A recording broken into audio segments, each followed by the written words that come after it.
My Thoughts, My Opinion Sports Podcast. Look, let me tell y'all something. Y'all can boo all y'all want, but you gotta accept it. I got a ring. I got a ring. I got a ring. It is what it is.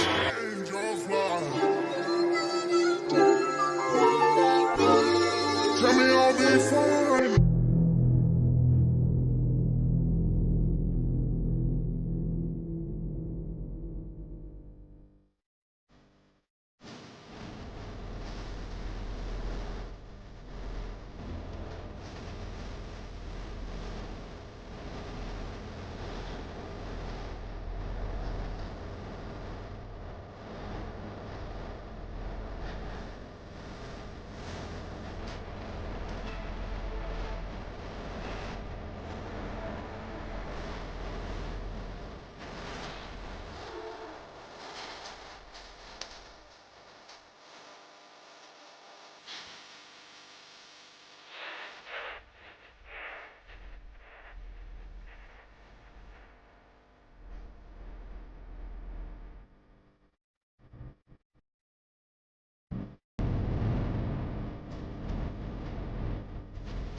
Yo, what it is? Welcome back to another episode of MTMO Sports Podcast, Doug's, man. I hope y'all just enjoyed that tribute to Jacoby Jones, man. You know, as we all know, man, he has passed away this past weekend, man, and Jacoby Jones was one of my favorite Ravens of all time, man. He was up there with the Ray Lewis's and the Ed Reed, man, because Jacoby Jones had brought not just his special teams touchdown or anything in that nature. He also brought in some life to this team, man. He was able to bring up some positive energy, even after his time with the Ravens. When he retired from the NFL, man, he was still around, coming to the practice scenery, was able to come to the practice fields, coming to the games and stuff like that. And Jacoby Jones always brought that energy, man. As you see in the beginning of the clip, how he got booed in Pittsburgh when the draft was there, and he was able to call it one of the Ravens draft picks, man, which was pretty dope by the Ravens organization. My all-time favorite from Jacoby Jones is when we played Denver and that Broncos going to that Super Bowl, our last Super Bowl run. And it was a special moment, man, because Jacoby Jones was pretty much not even a threat that game, man. It was a back and forth game, but Jacoby Jones was finding a way to have that miracle, man, up in Denver. So, man, rest in peace to Jacoby Jones, man. And Ravens flop, man. We lost a good one. You feel me? So, man, it's real tough to move on from that, man. But as y'all already know, man, I have a dope show lined up. And if you are not already a subscriber, please go ahead and hit that like, share, subscribe. You feel me? And y'all already know I'm trying to get to that road to 1,000 subscribers. So, help me get to my goal. You feel me? But like I said, it's going to be a dope show. You feel me? I got a special guest. Can't wait to introduce him and get his knowledge and his opinion on this sports world, man. Because we're gonna be talking about the NBA Summer League. We're gonna be talking about NFL Brandon Aiyuk requesting a trade from San Francisco, and I gotta get his opinion on who is the face of boxing, man. Because there's a lot of names that's been tossed around that should be the top dog of the face of boxing. So I can't wait to get his opinion on that. And later on the show, man, and also in the Summer League, we're gonna be talking about Bronny James. I need his opinion. I'm tired of giving y'all my opinion on Bronny James, man. So need somebody else's opinion. Can't wait to hear who he is. And as I keep on talking about him, man, I would like to bring on to my special guest onto this episode, man, is a guy that we met through a mutual friend, man. Shout out to my guy Mike, man. You was the bridge to this one. Coming all the way out of, I believe you're coming out of South Carolina, I believe, man. But we're about to find out, man. I would like to bring my man Brandon Harley from the Holla At Harley Podcast, man. Yo, what's good, my guy? What's going on, brother? What's up, man? How y'all doing out there? How you feeling, man? Man, I'm feeling good, man. I can't complain, brother. Glad to have the opportunity to come on the platform. Man, I'm glad to have you on this platform, man. So let's get the people knowing who you are, man, and tell them where you from, how the podcast has started and stuff like that. Man, from South Carolina, from a small town called Barnwell, South Carolina, but I'm currently living in Greenville. Pretty much, man, I started school. I wanted to get into this podcast field. Started my podcast probably a couple months ago. Still trying to build it up and get it where it needs to be. I do a lot of talk about WNBA, NBA. Pretty much cover everything. But right now, my main thing is WNBA. As I'm working with this company called New Stitch Media, and I'm covering the beat writer for the Las Vegas Aces. So I'm doing a lot of Las Vegas Aces, if you can see on my platform, across my social media as well. Okay. So how did you really land that opportunity to beat right for the Las Vegas Aces, man? Because that's a big opportunity, man. Man, bro, it's a blessing, man. On Twitter, I was talking to this guy. Shout out to my guy, Big Phil. I used to tweet back and forth with him about the Raiders, and I DM'd him and told him, like, yo, I'm interested in going back to school. Like, can you give me some pointers? Because he's a reporter for the Raiders. And, we were just talking like that. But then he came up to me one day. He was like, hey, I got an opportunity for you if you want to take it. So he plugged me in with my guy, Fago Franklin. Shout out to Fago. I hooked up with Fago with New Stitch Media, man, and hit the ground running, bro. That's what's up, man. That's what's up. I'm going to actually holler at you off camera about an opportunity as well. So we'll talk about it off camera. See, this is what I'm talking about, man. See, this is why I love bringing on guests, man, because I feel like y'all always bringing on great opportunities for me, but can't wait to hear that, man. So, now that you like cover the Aces for real, it's like, have you able to fly out to Las Vegas yet and actually be on scene with them yet? I hadn't got out to Las Vegas yet. They came to Columbia for the preseason game. Okay. So I was able to pretty much, I had my foot all in there, man, all through the place. Talked with Asia, got to go backstage with her, talked with Kelsey Plum. It was just a great experience, but most definitely I'm getting out of Vegas pretty soon.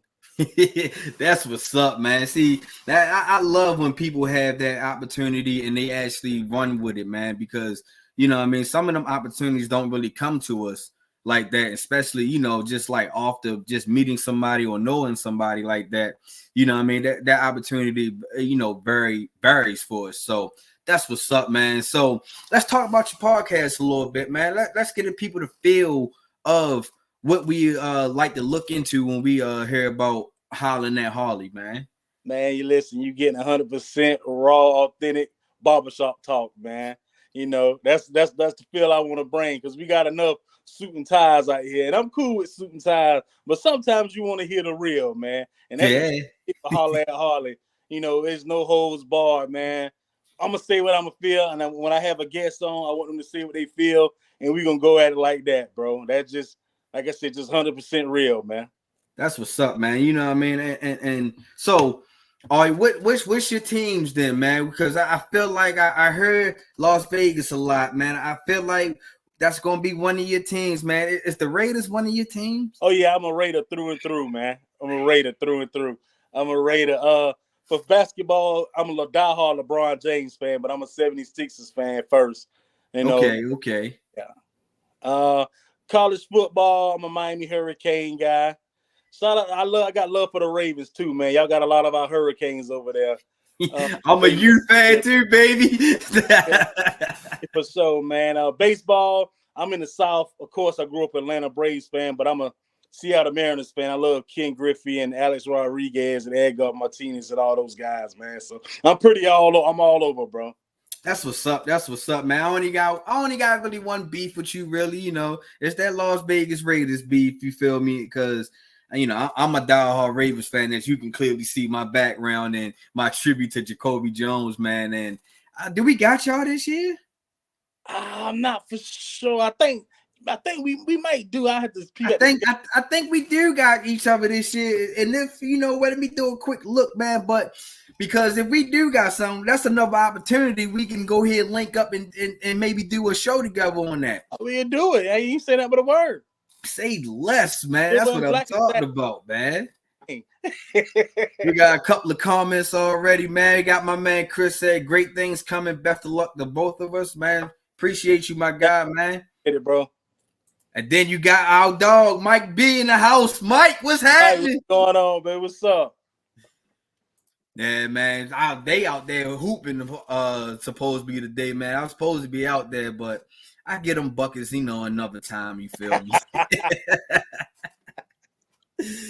Man, speaking of buckets, man, let's start to hop in some of these topics, man. You feel me? Go ahead, my boy. Tell me what you got. What's up?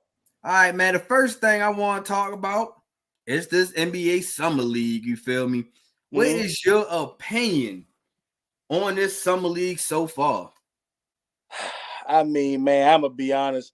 This being one of the weaker draft classes, we had to the point where we was talking about the 55th pick overall and Bronny James. And we seen what the number one overall pick did a few nights ago. I mean, I hope the kid's career get better. I've been briefly in and out of Summer League. Really, I've been following my Sixers, man. I'm really impressed with the guard that we got from Duke, Jared McCain. He can shoot the rock. Don't agree with the nail painting situation, but hey, we're living in a different time. All love to him. Hope he much success. I don't care how he paint his nails as long as he making shots. I like the kid Bono we got from UCLA. He's a big man. And I mean, that's pretty much it for me, man. I was looking, I seen my guy Brandon Miller for the Hornets. I'm close to Charlotte, so I keep a look on the Hornets. Brandon Miller, I mean, we know he's gonna be for sure. Right. GG Jackson's from South Carolina, so I keep a look on him. He's played for Memphis. GG Jackson has had a good summer league. Of course, the kid Dalton Connect from the Lakers. Pretty much, man, I've been all over with summer league. Right. Yes, I've been in and out a little bit with the summer league because I kind of feel just like you a little bit. It wasn't that willing or matchups that you really want to see this coming to the summer league because the first step was it was international players that got drafted early. You know what I mean? So, and then you seen what the number 2 overall pick also did with these last couple of nights that he's been doo-doo trash too. But the guys I've been it's 3 guys that really comes to mind to me because number 1 it was my guy Rob Dillingham. He went to Minnesota. Right. I like that move. I really wanted San Antonio to keep him, but I understood the move what San Antonio was trying to do and all that. But him going to Minnesota, him teaming up with Ant-Man, and he's learning the game from Mike Conley Jr. is also going to be able to, humble him, and he able to have a good experience because the guy is very explosive. He can score at any given moment. Once he get hot, he is hot. And you paired it up with Ant-Man, that will be a good duo, especially they both young. Oh, yeah. Another guy I've been looking at is the guy from Utah Jazz named Taylor Hendricks. Hendricks has been balling, man. And I forgot what round he really fell under, but Taylor Hendricks really been eye-opening for me, man. And I feel like Utah is going with this young core anyway because it seems like they're just trying to get rid of everybody and pretty much start all over. And if Danny Ainge is still a GM there, I can understand because you know how Danny Ainge is. He is Mr. Finesse King when he get to these draft picks. You feel me? Hey, I don't know how to do it, man. It's crazy. I agree. And the third guy that really caught my attention, and it's Miami always find a diamond in the rough. And that guy, Khalil Ware, is like, shorty is just all around talent. And he got drafted number 15 overall pick.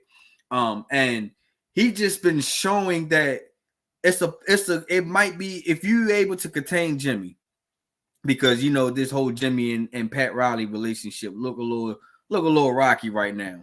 Ain't looking the best. So if you're able to just keep him, and then you're able to have him mold Khalil Ware into the type of player that Jimmy Butler is. Now we understand Jimmy Butler took a little minute to become who he is, right? But the way Khalil is really showing himself, it was like he's most definitely a guy that can get to the basket. He ain't he don't have to put up a lot of shots to actually score. You feel me? Because the other night he went 9 from 13 and still scored 24 points. That's 75%. That's efficient right there. Now, granted, it's not going against the best talent in the world in the NBA, but it's still 24 points and the victory is still 24 points in the victory. Oh, for sure. You know what I mean? So those are three guys that really kind of stand out for me because, like I said, man, this draft was kind of watered down, man. It was like going to the club trying to get that Douce, and you wind up getting Dr. Pepper. Disappointing. But also, man, I forgot to mention Reed Shepherd, man. I was the Rockets. I think that was a nice pickup for them going over there with that young core. What's my man? What's the Rockets coach? You mean Doka? Yeah, Udoka building something over there. Hopefully he can keep his mind on the court and what he got going on. The debacle that he had in Boston, because he got a nice situation again, and I hope he don't mess it up, man. Man, I hope he don't mess it up either, because if he does, man, I can't take up for him this time, man. You know what I mean?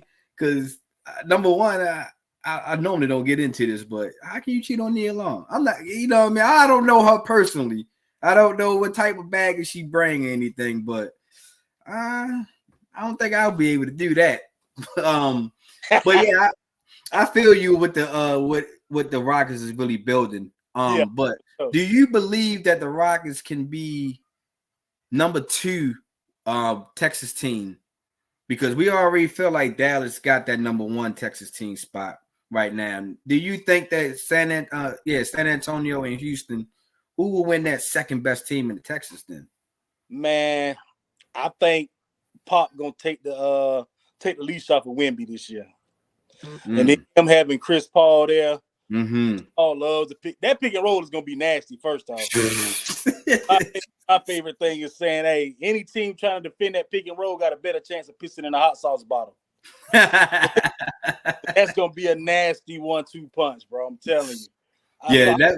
And with Pop mine and with Chris Paul mine on the court, I think they definitely be the second team in Texas. That's how I was kind of carried, and I was telling on one of my last episodes that don't be surprised if San Antonio sneak into the playoffs. Oh, you yeah. know, I wouldn't be surprised, you know what I mean? Because like you said, that pick and roll, and with Chris Paul being the coach on the floor, because you're not asking Chris Paul to put up 20-something points a game or be the face of your league. You're just asking him to make it easy for Wemby. Wemby doesn't have to block the shot, run the fast break, and score. Right. You can block the shot, give it up, and get down to the floor. And Chris Paul is most definitely is going to lob it up. Remember Lob City. Oh, he's going to put it there for sure. So yeah, I'm definitely excited to see what they do. Hopefully he can stay healthy, because he be having injury issues, dude. He's getting older. So if he can stay healthy, I definitely love that pickup for those guys for sure. Well, most definitely, because they also got Devin Castle from UConn down there also that can kind of lighten the bird for CP3.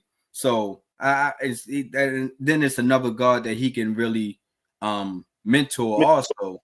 Mm-hmm. So I think that San Antonio most definitely got something good down there, man. Speaking of something good, let's talk about this Bronny James.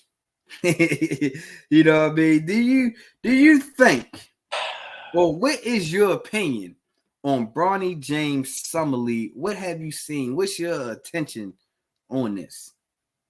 I can see him being more so a Marcus Smart style type of player.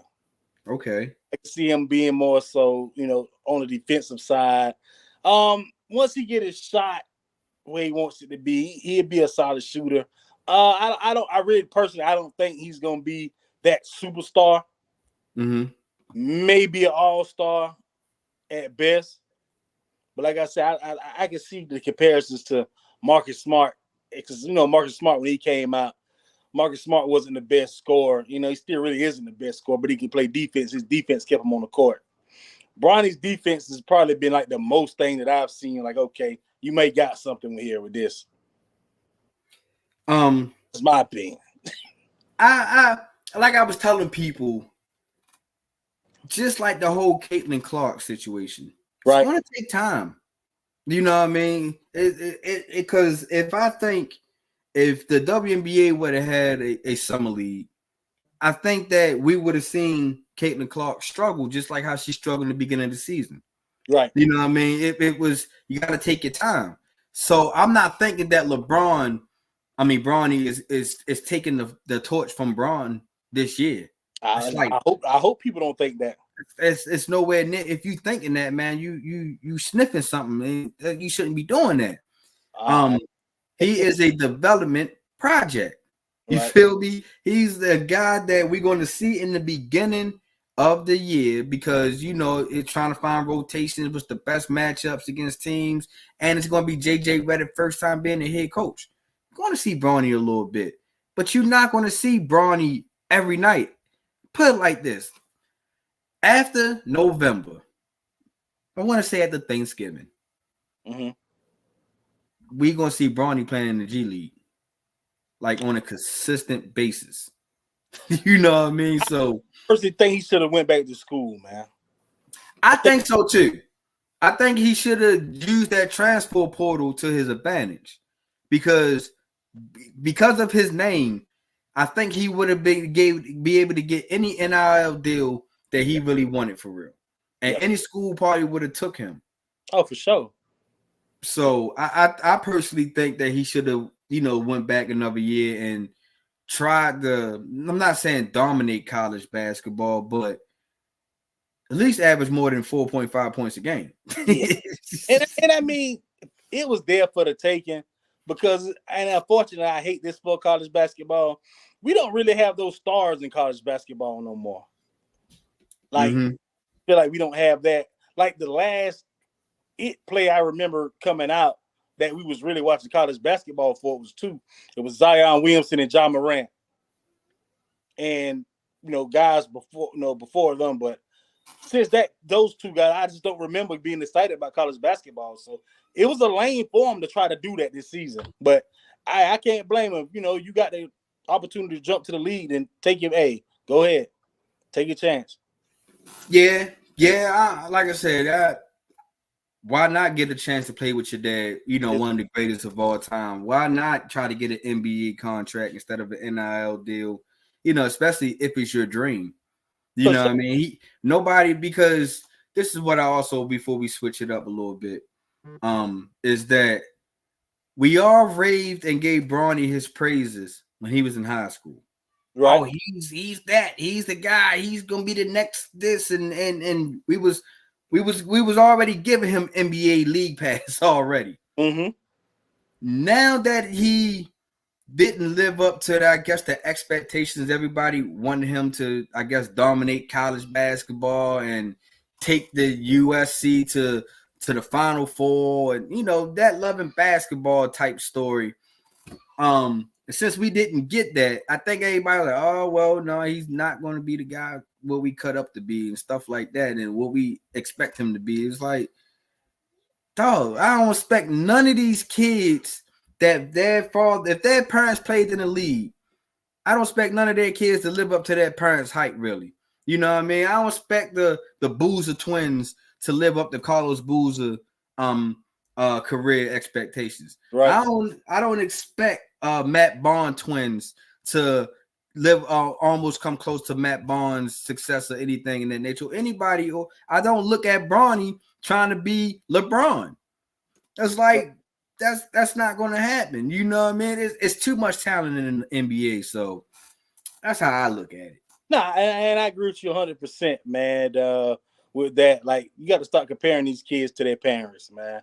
Like I know one of the kids, it's two of them actually excited about Gilbert Arenas' son, Elijah Arenas, and Kion Anthony. Oh, that's one of my favorites. I can't wait till he go to college, man. So I'm definitely excited about those two. So if they don't live up to their parents' expectations, of what the parents did, doesn't mean they're a failure. I mean, you got to give Bronny a chance, man. I'll just say you got to give him. That's how I most definitely look at it, man. All right, switch out of this summer league play a little bit. Let's go with the Team USA. As they assembled their team, and it was a great team that they assembled. Really, a couple pieces I probably would have exchanged and moved around a little bit, but I guess that's why I'm not Grant Hill position. But Kawhi Leonard was one of the guys that got selected. Right. And about third day into practice, Kawhi Leonard got pulled.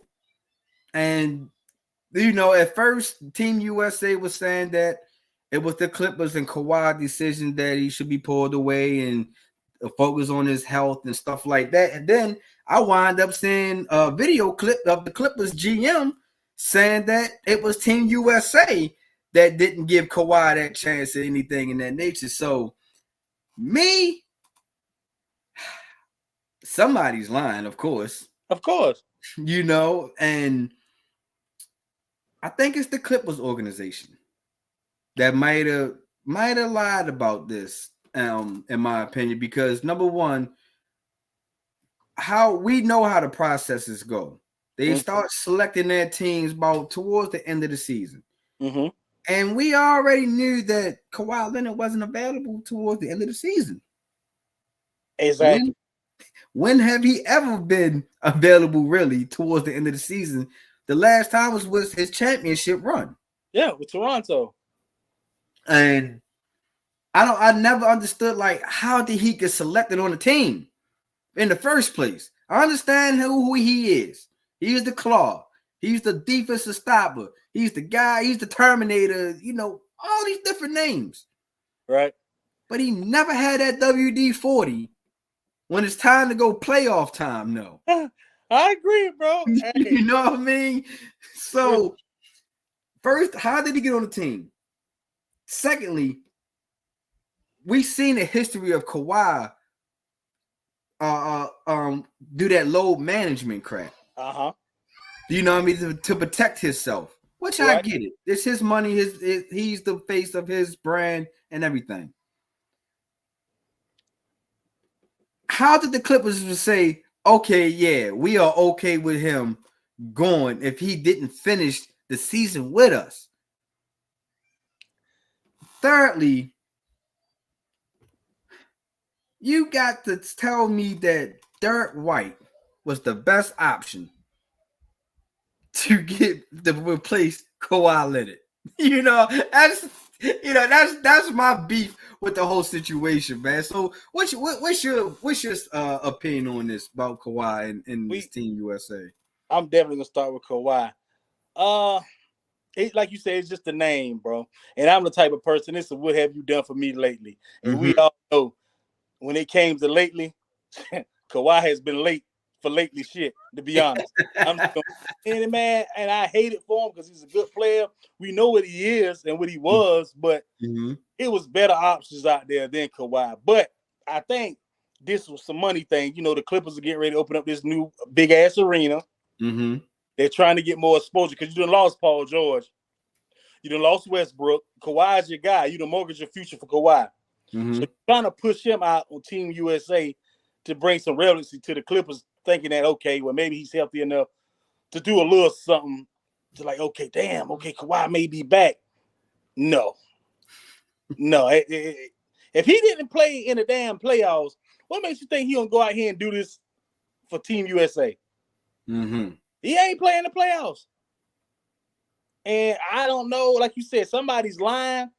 I remember I had opportunity to speak with Grant here earlier this year about Team USA. Okay. I was pretty happy about trying to get Kawhi there. That was one of his guys for sure. He wanted to get Kawhi in there. And he got him, but that ain't the same Kawhi, man. Yeah. Maybe need to cut them goddamn braids off.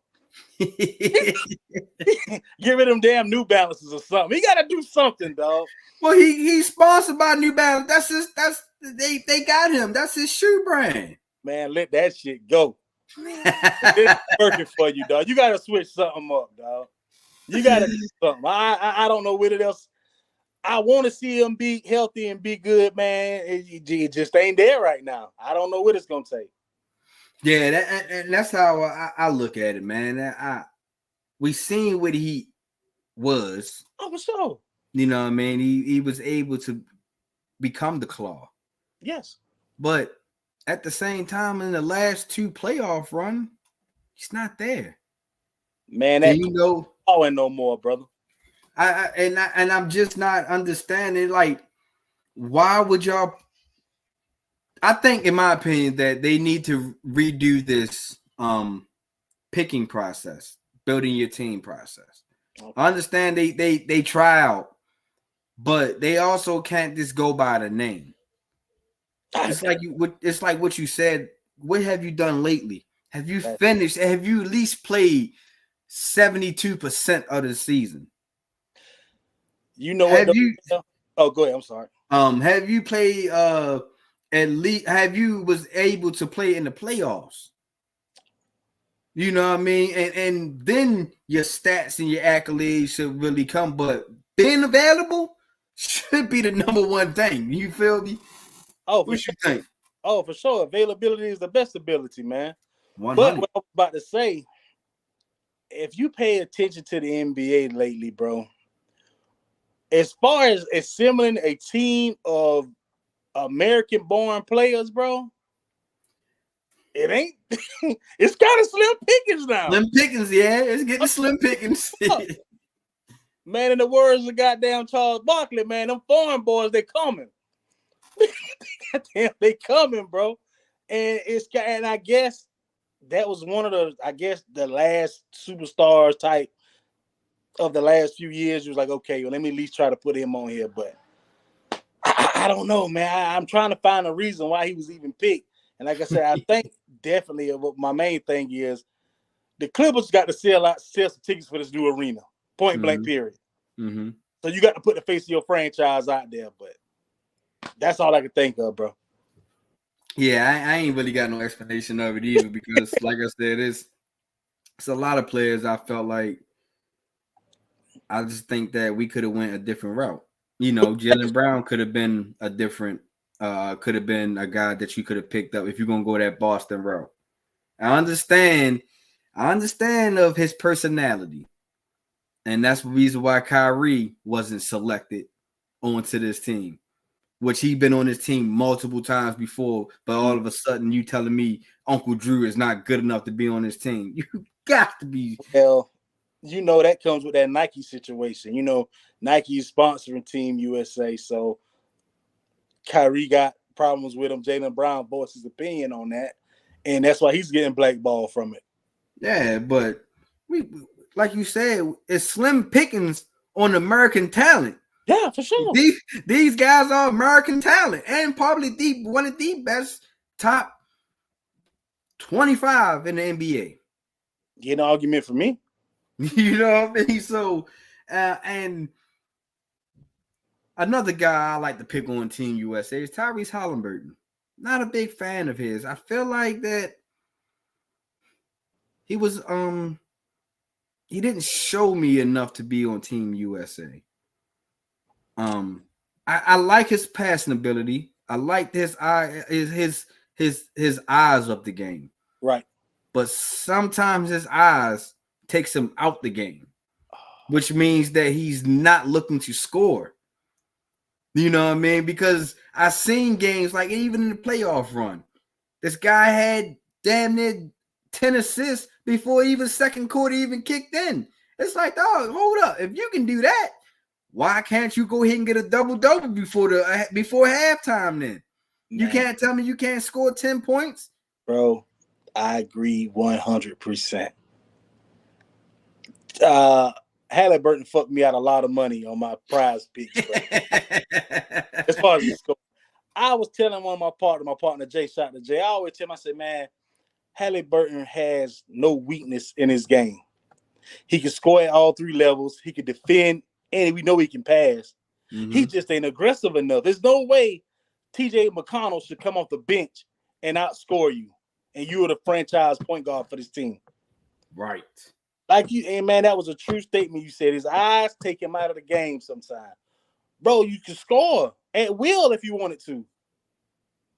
It's like it's kind of like he's scared of that light, if you ask me.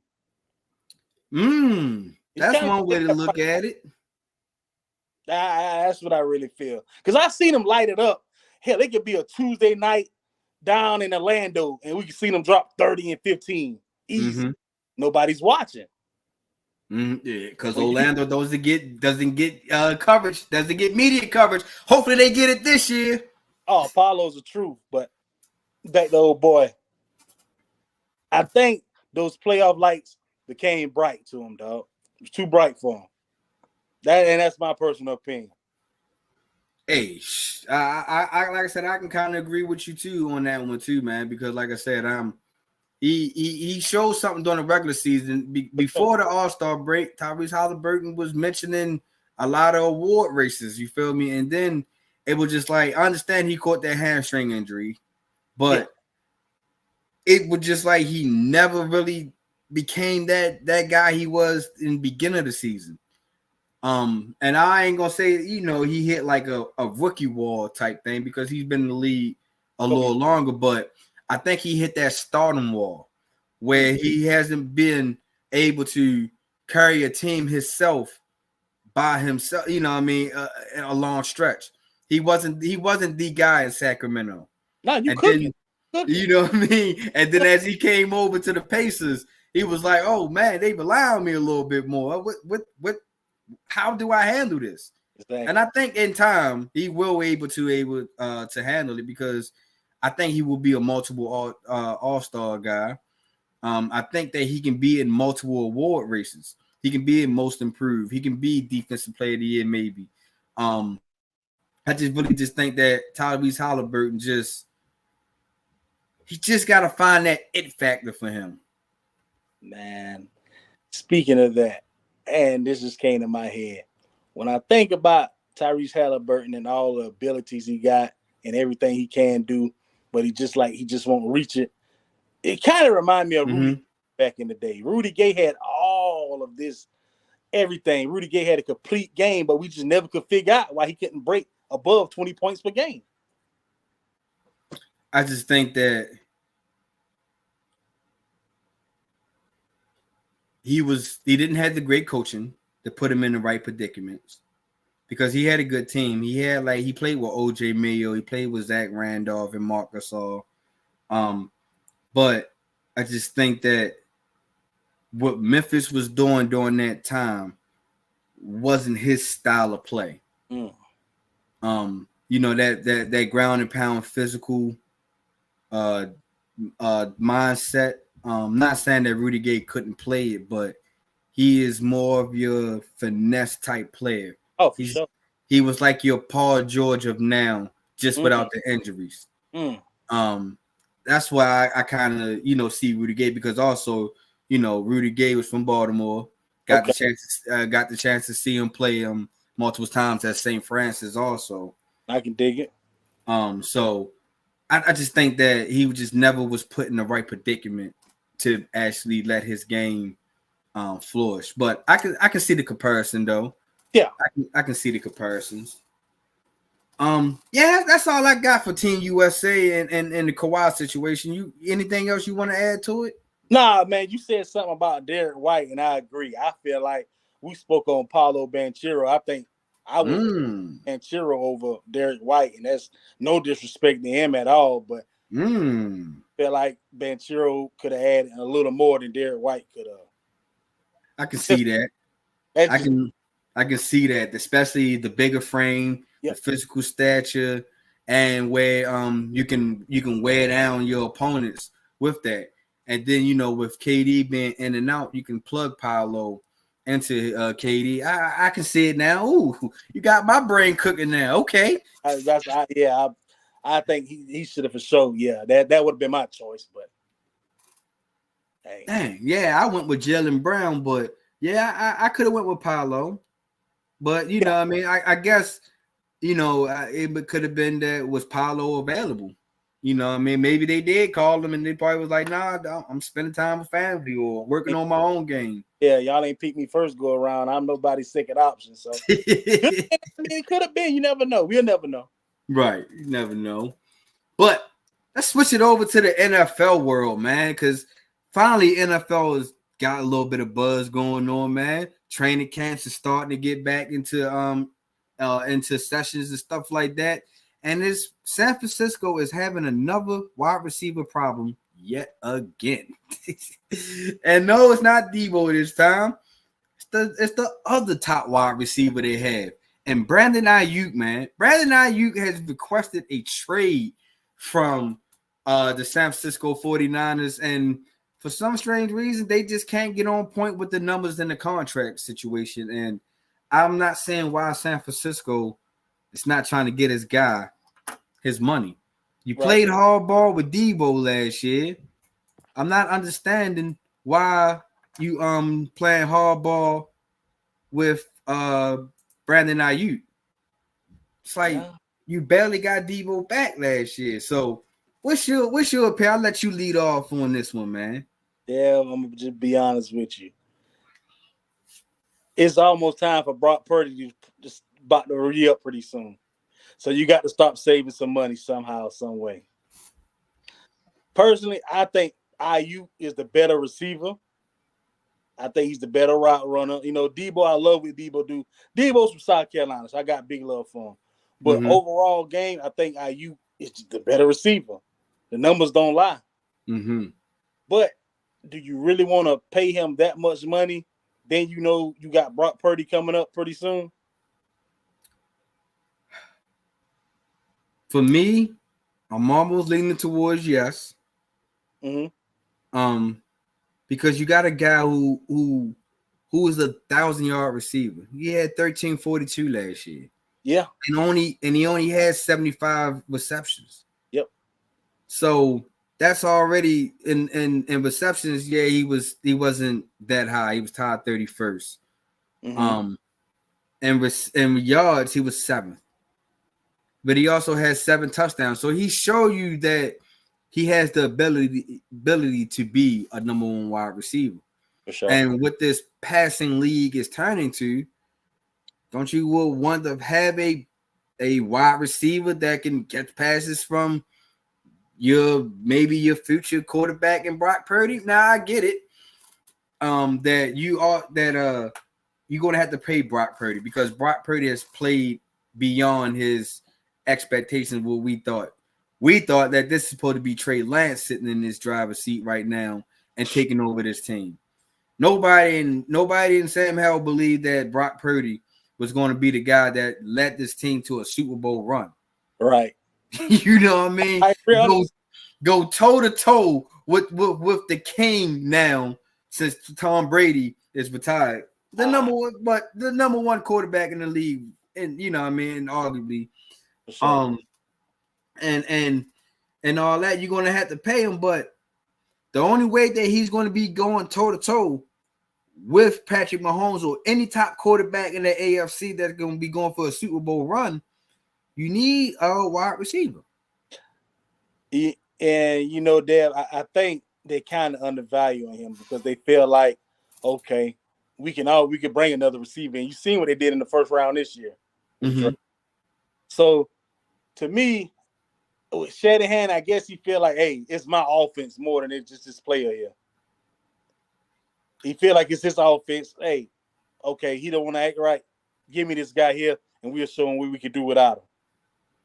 Yeah, but the thing about it is you had this guy who played what? How many games he played last year? This guy played 16 games last year. For sure. Versus Debo only played about, let's just say 13 games, 14 games last year. So we see that Brandon Aiyuk is available. You know what I mean? Like you said on the other session, that the best ability is availability. So if Brandon Aiyuk is available more than the guy that you paid last year, why not go ahead and pay him now? Or you can just, it's not like you can have the big like the money has to be up front. Or you can make it a top heavy contract. And then, you know what I mean, towards the back end, you're going to want to be paying Brock Purdy anyway. Right. You will at least want to keep this pair together. Because if people are saying that Brock Purdy is a system quarterback, you need to keep your pieces in the system, need to keep that system intact for this guy to be your system quarterback to thrive, right? That's how I look at it. For sure. No, I agree. And, man, like I said, the numbers don't lie with Aiyuk. We see what he did with 75 catches. I mean, that's phenomenal for 75 catches, dog. I'm just be honest with you. Give him 100 and see what he do with that. And then talk to me, because I can't depend on Debo. And Debo is more of a tweener, I say. He comes out the backfield. He do all this. But when it comes to straight, I'm going to bust your ass in one-on-one. Aiyuk is that guy. And I would think I'm like you. I would think you would want to keep him, but maybe the 49ers know something we don't know. So if the 49ers go ahead and trade him, what you think he's worth? I definitely think they can get maybe 2 firsts for him. Maybe a first and a second. Some maybe want to force it and give him 2 firsts. Because we see in a limited road, I'll say that anyway. Yeah, I can almost see that he can most definitely be. He most definitely gonna have to give up number 1 to get him. Oh, for sure. I most definitely think you probably had to give up a number 2 and a later round pick to get this guy. Because, like I said, he showed you that he's available, and like you said, with just 75 catches, having 1,300 yards. If you give him 100 catches, it's a possibility that he might eclipse that 1,500 yards. Man, we talking something. We having a whole different conversation. Now, you know what I mean? Just speaking hypothetically, if you give him more opportunities and he's catching more opportunities, then I'm expecting those yards to go up. Oh, no doubt. So, I think that a first round, a second round, and the late, maybe like a late first, like a 5th round, somewhere in that nature. 4th or 5th. I think that you can do something with that. I think that would be a good move, but he's most definitely going to get moved for a first round. Now, we didn't see wide receivers get moved for less. But as San Francisco is already saying that they are not trying to really give up Brandon Aiyuk. You know what I mean? I guess they're going to try to work this situation out like they did with Debo. Yeah, he's still young, man. He's still young and available. So, yeah, I would definitely want to keep him. Some rumors came up. I don't know if you heard this story, but allegedly my Raiders was talking about they maybe be interested in trading him for Devontae Adams. Would you do it? Would you do it as a Las Vegas fan, Raider Nation? Yeah. Would you do this move? Me personally, I like Devontae a little better, but I see the connection with Aiyuk because Aiyuk played under Pierce at Arizona State. So trust me, I'm pretty sure the wheels will turn in his head like, yeah, maybe. But you're going to have to pay him. You already paid Devontae. Devontae is set. You ain't got to worry about no more money for him. But now you about to bring in this whole other guy. You're going to have to pay him. You're going to hurt the cap some more. And we're still trying to build up. We don't even have a quarterback, man. I'm just be honest. I would just great go there. Who's going to throw to Aiyuk then? Exactly. And I like O'Connell. I think O'Connell will be okay. And I think Minshew will be okay. I think eventually we're going to have to get a quarterback because our defense ain't going to carry us that long. Nah, Minshew will get you maybe 4 games, maybe, because he got some of that luck sometimes. Oh, for sure. But, nah, I'm not really seeing, I ain't trying to be funny anything towards the Raiders Nation, but I'm just not seeing why would y'all bring Devontae over there and not have a quarterback for him? Well, allegedly, he wanted to come over there with Carr. The Carr situation was working, but Carr McDaniels, that situation was trash. They got rid of the wrong guy too fast. Exactly.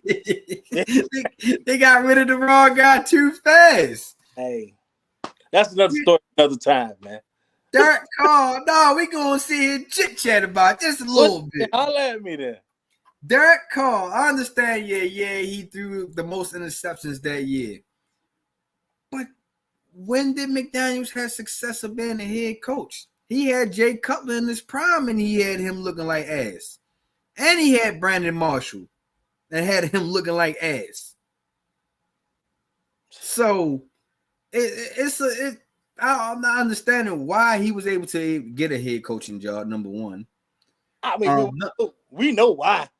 We know why. Oh, why?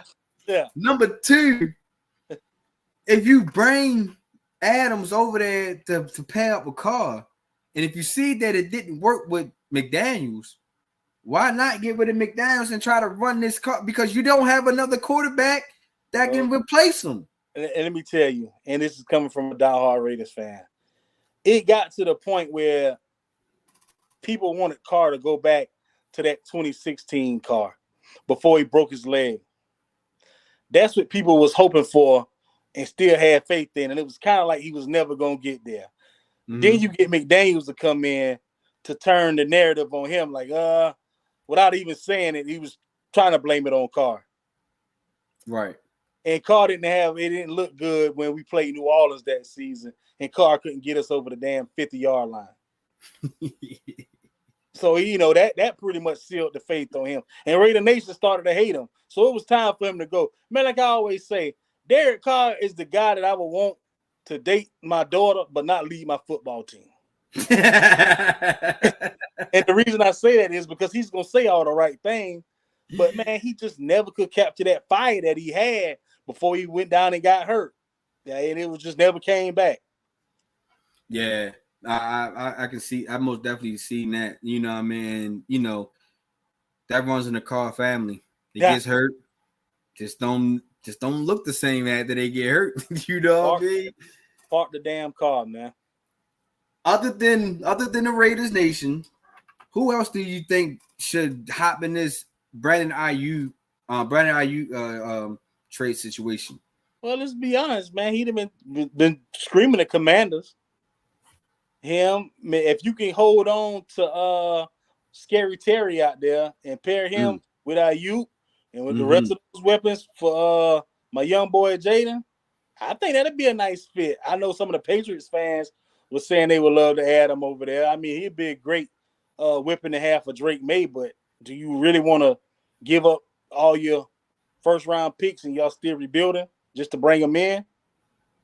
Because y'all not close to winning right now? True. Another team that was brewing in the water other than, the Washington Commanders was once upon a time the Pittsburgh Steelers. Yeah, I can see that. And if you compare him up with George Pickens, I ain't even going to lie. That would have been a scary for us AFC North opponents, man, to have, Pickens and Aiyuk to worry about. Don't get me wrong. My Ravens just signed Eddie Jackson to the squad. I still just think that, even without DB room being that deep, those two would have been one hell of a duo to watch. And also just imagine if Aiyuk was paired with Russell Wilson, a guy that's on his last damn chance. True. That if this doesn't work out, we can pretty much chalk Russell Wilson being an analyst or being somewhere else, but he won't be a NFL quarterback in my eyes.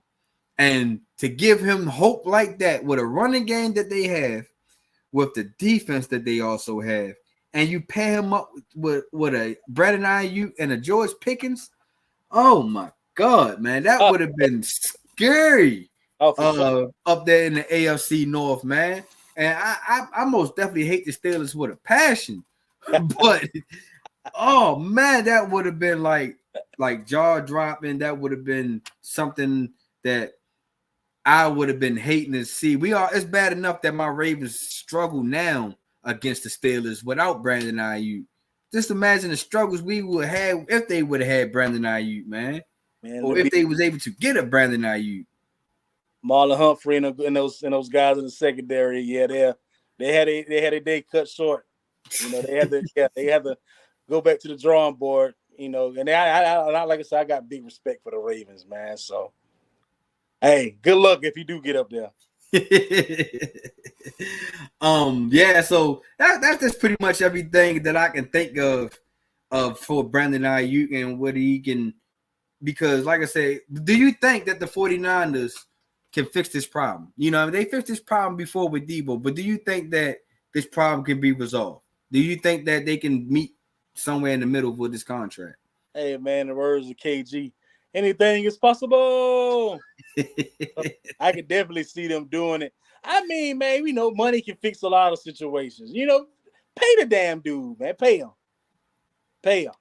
That's all, because he's made it clear he want to be there. I don't know if you've seen the Pivot interview like last week or the week before. He pretty much he want to be there, but he want to feel appreciated. Yeah, pay him, man. I'm with you on that. When I'm with you on that, my guy Tony the Savant saying, "What's good, fellas? What's good, my guy? What's up, bro? Hey, Tony, man, give us your opinion on this Brandon Aiyuk real quick, man. Before you, while you still here, man, what's your opinion on that real quick? I think that it can be fixed also. I really think that you should pay them. You have to pay him. I gave you all the reasons in the beginning of this segment of why you should pay him. This guy is showing you that he's a true number one wide receiver, or he can be capable of being a true number one wide receiver.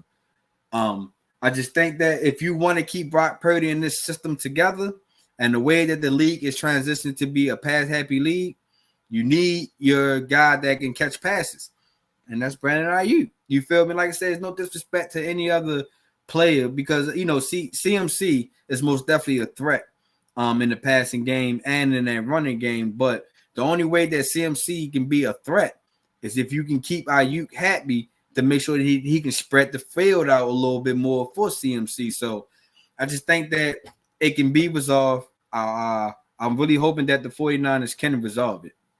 And that's why I think George Kittle had the big year that he had. Oh, yeah. Because Aiyuk feel. Sure. And not disrespect to Kittle, because we know what Kittle is, but Kittle had an explosive year as far as receiving yards and touchdowns. He had a big year. So I think Aiyuk, helped that out a lot. My personal opinion. Yeah. All right. My man Tony said the 49ers are known for these petty negotiations. They usually pay by the end of July, but if they don't get this done, trade him for Joey Bosa. Bring some more defense over to the 49ers. Why don't we, huh? I think that it will be a little bit more to actually get there. Robbie Gold, Debo, Nick Bosa all went through the same situation. I can agree. You know what I mean? And that's why I say that they should go ahead and pay the man so they can go ahead and get the situation over with, because training camps is starting to be in session. You will want your guys to start building this chemistry, getting on to the right foot, and try to build off of what the hell they did last year. You feel me? So I just really think that this situation needs to be fixed ASAP. If you ain't going willing to trade them, fix it. That's it. You know what I mean? All right, man. Let's get to the leg segment before I let you up out of here. And I just need your opinion, because it's been going back and forth. I've seen a lot of people talking about this person is the face of boxing. This person should be the face of boxing. No, he shouldn't. And all this other good stuff. I need your opinion on this, brother. Who do you think is the face of boxing? When you think of boxing and you be like, oh yeah, he is the main event. I must watch him. Who comes to mind for you? I'll be honest, man.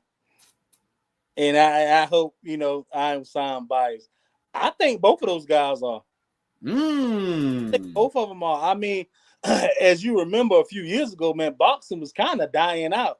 Mm-hmm. And then we just had this big emergence of Bud and Tank, and then even Errol Spence was on the rise, and Canelo was doing his thing. The Charlo twins. Mm-hmm. I mean, you had Lomachenko, Haney. You just had a bunch of guys that just brought boxing back to life. But if we talking about the upper echelon, those two guys, I don't give a damn where I'm at. If those two guys are fighting, I'm gonna watch. I'm just gonna be honest. So yeah, it's definitely, you got to go with both of them. It's Tank and Bud. Oof. Never really thought of it that way. You know what I mean? I always try to give it to one or the other because I really feel like that the face of boxing, to bring the stars out, to get you to going, will kind of almost lean towards Tank. But the way Bud just finished Earl Spence, months ago, it's just like, damn, is he the guy that we should be like? Hold on, Tank. Pump your brakes real quick. You know what I mean? So I never really thought about of it being the both of them. Yeah. Because now that you put it in that perspective, it's like, yeah, it could be the both of them. Yeah, what I mean? Because both of them bring stars out. Both of them bring not just like movie stars and basketball stars. They bring their own boxing stars out. You know what I mean? You be having all these different type of fighters, just like, yeah, I'm here to see such and such, and I think such and such is win. You was like, well, dang, I wouldn't even think that you would even pick this fight or even like this fighter. Yeah. You know what I mean? I know you would pick him to fight him, but to give him his praise, and like you said, man, I think this boxing world has really embraced, its brotherhood and sisterhood, because it's just not just the males that's putting on for boxing, man. Females it's also too. Females, you know what I mean? Clarissa, Alicia Bongana, and the list goes on. It's really putting on for boxing. But at first I was leaning towards Tank because, like I said, Tank, not trying to be biased. I know he's from Baltimore, but Tank really is a must-see because everybody really bets against Tank. Everybody just waiting to see, oh, he's just the one hitter and he's the this and he don't do this. And then next thing you know, it's like, wow, bunch of Tank fans is everywhere now. So, I mean, that's why I would go ahead and give Tank the face of boxing. Far as the best boxer, I had to give it to Bud. You know what I mean? Because the way Bud can break down fighters, Bud can switch different stance. And also, man, Bud just, the way he broke down Earl Spence, man, is just like made me really look at him totally different, because I ain't gonna lie. Earl Spence, you lost me money. I went with the underdog. Yes, I did. I felt like I didn't think Spence was going to knock Crawford out. But I did think that if it goes the distance, because Crawford had took this long ass break, and I was like, you know what I mean? I think Spence can, rock that chair just a little bit, you know what I mean? Can really go the distance. If Spence can take him to the distance and have it come up to the scorecard, I think Spence can maybe take Bud in that. Wasn't no knockout. I didn't see no Spence knockout coming, you know what I mean? But what the hell? What I was thinking that day, I think I might have hit too much of that Crown Royal or that 1738. One of them drinks, whatever I got into that day, man, and I think I just let it get the best of me. I get it, man. And I went with Bud in that fight. And I'm gonna tell you what made me go with Bud. A lot of people don't realize Spence got fucked up pretty bad in that car wreck. Yeah. We would never see that Spence we seen before. Up until that point. It was the fight against Ugas. Ugas hurt Spence in that fight. A lot of people don't remember. He hurt him, but he bounced back. And no disrespect to Ugas, but Bud is a better fighter than Ugas. I'm just gonna keep it a buck. Most definitely. And then just the build up to the fight and the way Spence looked like he was drained, bro. He just ain't look like himself. Mm-hmm. Something was going on upstairs. That, and I also think that him going up to 154 really kind of hurt him also.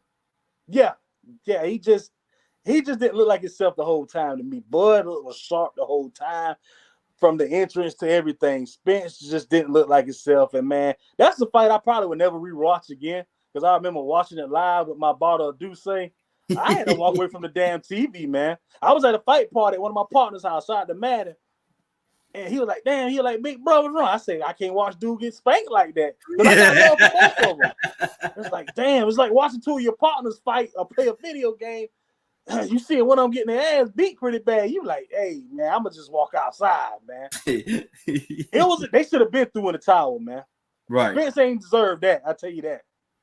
But that was the fight that we was all been anticipating and waiting for, man. We waited damn near 2 years for that fight. We'll never see it again. No. And we shouldn't.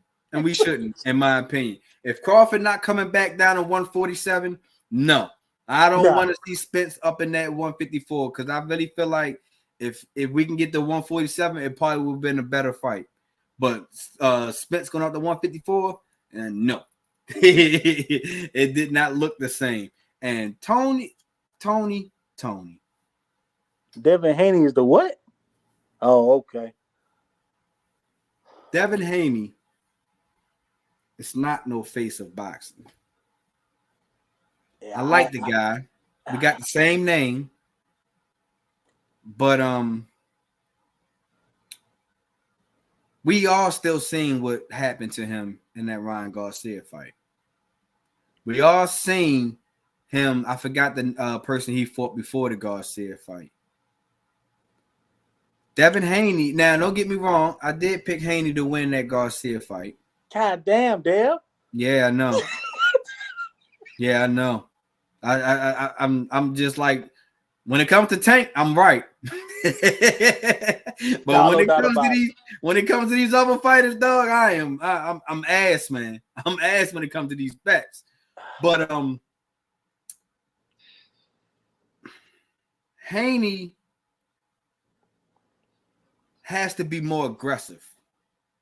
And I'm not saying that he got to be a wild dog in the fight. Mm-hmm. But Haney has to throw more punches in the fight. He can't just sit there and just keep dancing with his opponent and expect him to win a round if you're not throwing or landing hits. I agree. And that's how I feel about, like I said, I like him. He has all the skill. He has the knowledge. He has the great stance. He has everything other than the punching power. That's the only thing that Haney doesn't really have. Is that punching power for real. But I just think that the face of boxing, no. You did all that crying and all that whining to get on TV. You didn't let your hands and your boxing display when it was time to show it. So, I understand that he's still undefeated. But the face of boxing, I just can't go with it. And he was winning on cards. Ron only won because of the 3 knockdowns. That's my point exactly. You can't just let you kind of just pace yourself. We seen what the hell just happened to Shakur Stevenson when he didn't throw his hands that much.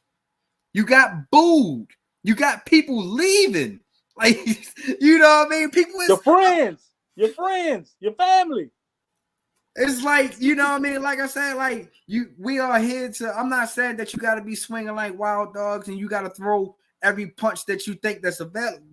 All we like to see is just a tad bit more aggressive to actually say like, yeah, Haney won that round. Yeah, Haney won that round. We shouldn't have to scratch our heads.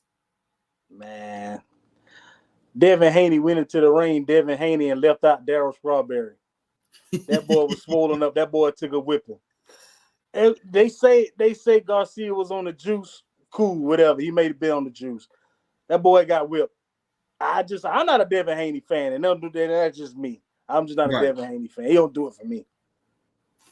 Tank and Bud are my 2 guys. Most definitely. And I'm gonna take them over anybody. He been booed.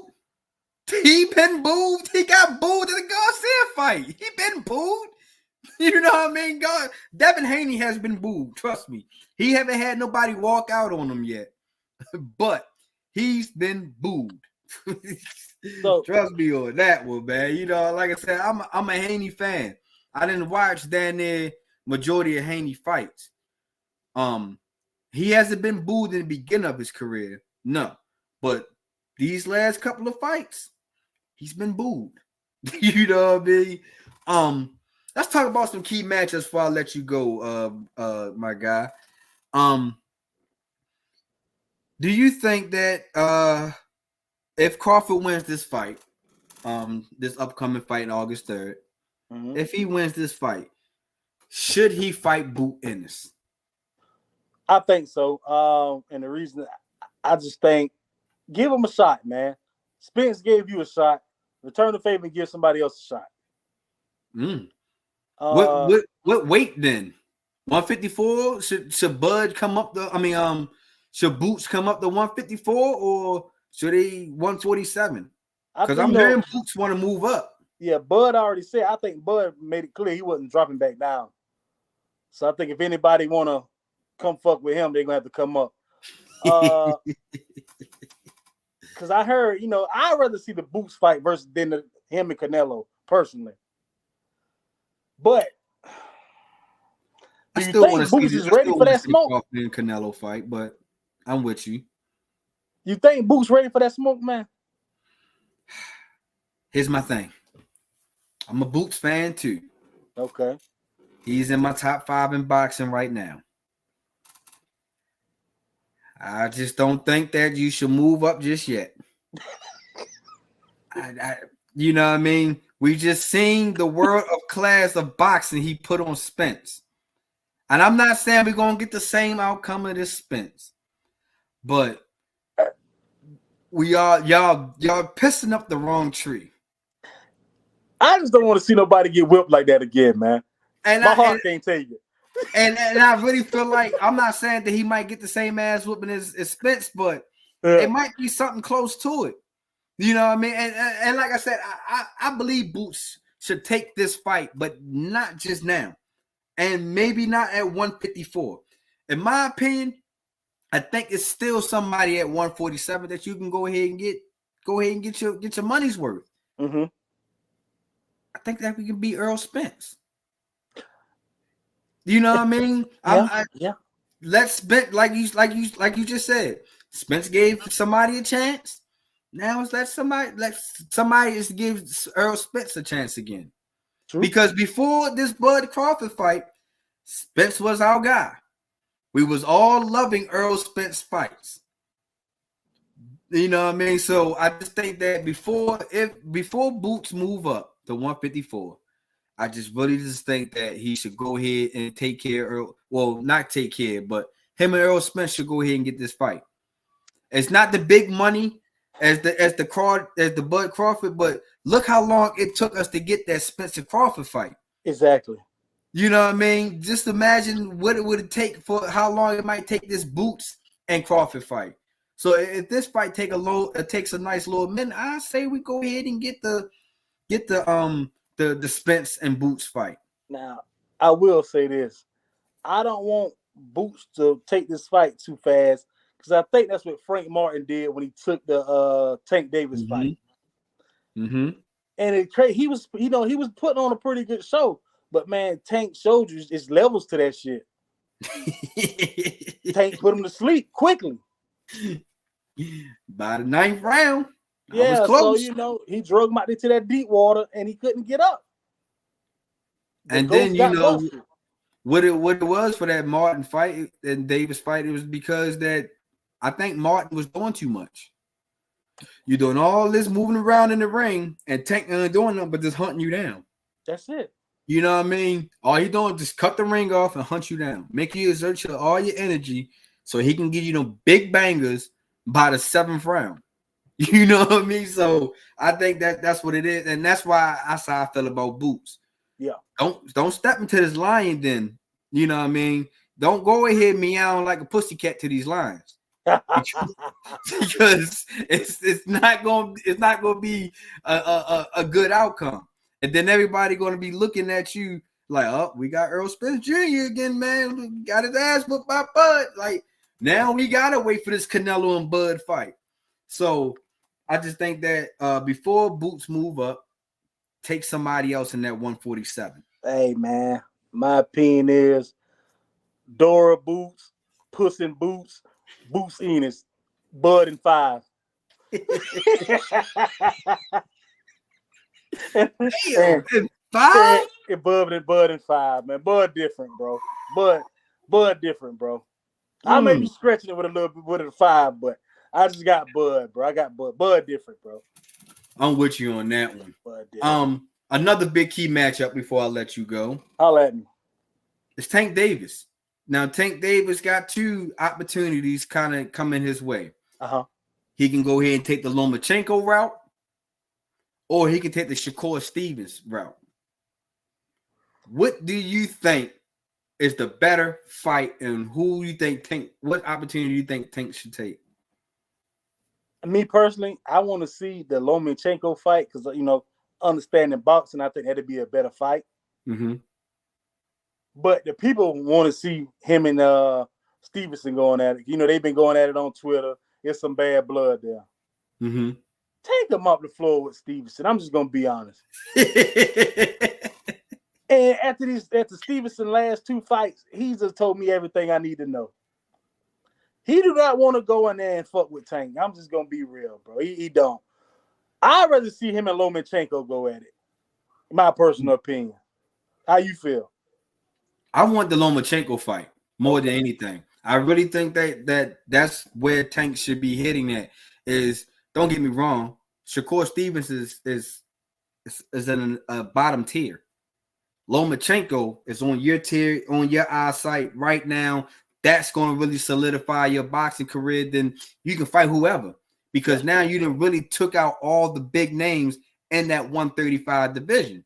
All you got to do is now wait for the rest of the 135, take each other out to see who can go in is the best matchup for Tank. I just think that Lomachenko and Tank will get more views, get more money. Yep. And I think that you need to catch Lomachenko now. You know what I mean? Lomachenko is up there in age, or is getting up there in age. And there's no reason to go backpedal and say, for instance, he do beat Shakur. And then now you go ahead and fight Lomachenko, where everybody going to be looking at, oh, no, Lomachenko is up in age, man. We can't really count this match anymore. For Shakur Stevenson, man, in my opinion, it's not over for him. I think that he should fight Devin Haney. I think that will be a better matchup. Now we get to see the crowd who boos who. Who leaves who now. Do we really want to see 2 defensive fighters out there like that, though? Nobody's going to punch. But that's what, and this will makes the fight more interesting, because now we are guessing who's gonna throw the more punches now. Somebody has to throw the punch. Somebody has to win Somebody has to win that scorecard. And if you're not winning the scorecard and you get booed, oh my goodness, now both of y'all boxing careers are in jeopardy, because nobody wants to pay or comes to see 2 defensive fighters. You're gonna have to throw punches. And then if Haney is the face of boxing, and everybody's just thinking that he got pillow hands, this is the time to show you that he doesn't have pillow hands. And if Shakur is really serious about taking over this 135 coming up behind Javante, you have to take out all the competition out that's either in front of you or beside you to actually want to fight Tank. So I think that's the routes that, you know what I mean, and I'm pretty sure even Frank Martin and Shakur Stevenson can be a better matchup. I'll take Frank Martin in that fight.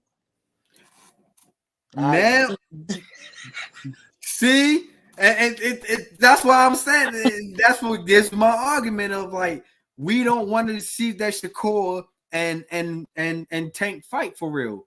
Because like you said, if Shakur is a defensive fighter, you get trapped in that corner, then what? We already seen what Tank can do when he traps his fighters in the corner. It's night city. Put the women and children to bed. But I want to say this. We was talking about Devin Haney, and a lot of people, man, you tripping. I feel like Lomachenko won that fight between him and David Haney. Personally. I think so too. Okay, all right. I thought it was just so my eyes. Okay. No, I think Lomachenko threw the more punches. I think Lomachenko landed more power punches than Haney. And I just think that the only reason why Haney, and like I said, I'm a fan of Haney. I'm not gonna lie. But I just think that the only reason why Haney won that fight is because of his name. Haney name is a better brand than a Lomachenko, especially when you're on the U.S. soil. Now, if this was in Lomachenko's country, probably would have went different route. You know what I mean? So that's my opinion on the Lomachenko and Haney fight. So I got you. I was just asking because a lot of people I talked to, I asked them about that fight. They say, nah, you tripping. I'm like, nah, Lomachenko won that fight.